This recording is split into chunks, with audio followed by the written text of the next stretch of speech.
वात्सल्य ग्राम में स्थित कामधेनु गौ गृह के अंतर्गत गोपाष्टमी के अवसर पर साध्वी ऋतंबरा ने विश्व की सबसे छोटी 1.5 फुट की पुंगनुर गाय का पूजन अर्चन किया। उन्होंने कहा कि पुंगनुर गाय आंध्र प्रदेश की एक विलुप्त होती हुई प्रजाति है। यह विश्व की सबसे छोटी गाय है, किंतु इसका महत्व सर्वाधिक है। शास्त्रों में इसके गुणों का वर्णन किया गया है। इसकी ऊंचाई अधिक से अधिक 3 फीट तक रह सकती है। उन्होंने कहा कि भारत में गौवंश के संवर्धन और शुद्धि के लिए घर घर में गौमाता पालन का विचार सभी सनातनियों को करना चाहिए, क्योंकि जहां गाय का वास होता है वहां किसी प्रकार का ना तो कोई अभाव रहता है और ना ही कोई अवसाद रहता है। गाय में सभी देवताओं का वास होता है, इसलिए किसी भी शुभ कार्य करने से पहले हमें पंचगव्य की आवश्यकता होती है। गाय के गोबर से लेपन होता है, लेकिन आज हम अपने दायित्व को भूलते जा रहे हैं। गाय जब दूध देना बंद कर देती है तो हम उसे सड़कों पर खुला छोड़ देते हैं और माता पिता वृद्ध होते हैं तो उन्हें वृद्ध आश्रम में छोड़ देते हैं। यह निंदनीय कार्य है जो भारतीयों के लिए शोभा नहीं देता।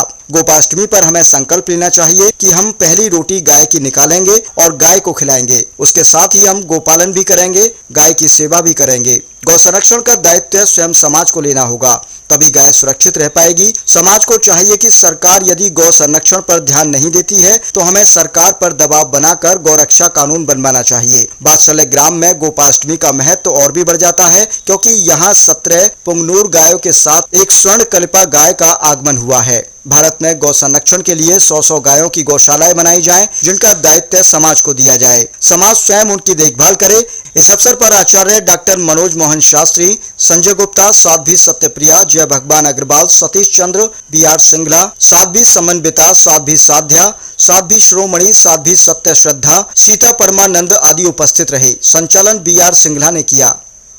नस्लों के संवर्धन के लिए, उनकी शुद्धि के लिए और घर घर में गौ माता हो, उसके लिए मैं सारे सनातन जगत का आह्वान करती हूँ।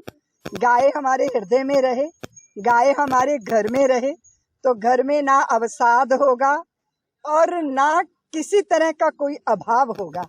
हमारे तन को, मन को, हमारे भावनात्मक जगत को, हमारे मानसिक साम्राज्य को और हमारी आत्मिक शक्ति सत्ता को पुष्ट करने वाली अगर कोई जीवंत सत्ता है तो वो है भारत की गौ माता, जिसमें समस्त देवताओं का वास होता है।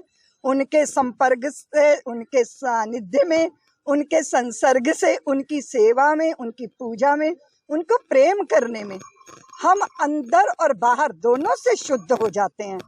पंचगव्य के बिना भारत की किसी भी पूजा की अगर हमें करनी हो तो हम योग्य नहीं होते हैं। इसीलिए पंचगव्य की महिमा को समझें, गोवंश को, गाय की महिमा को समझें और गोपाल की गाय कत्ल खानों में ना कटे, इसका हमें संकल्प करना है। इसीलिए अगर हम सरकारों पे दबाव नहीं बनाते, अगर हम रुदन नहीं करते, अगर हम अपनी पीड़ा व्यक्त नहीं करते तो कोई सुनने वाला है नहीं। दूसरी बात यह है कि अगर वृद्ध गाय है, अगर दूध नहीं देती गाय है, उसको हम घर का हिस्सा ना मानकर घर से बाहर करते हैं तो वो कसाईयों के हाथ में जाती है या फिर वो कचरा खाती है। ये भी सनातन जगत के लिए बहुत शर्मनाक, बहुत ही लज्जाजनक स्थिति होती है।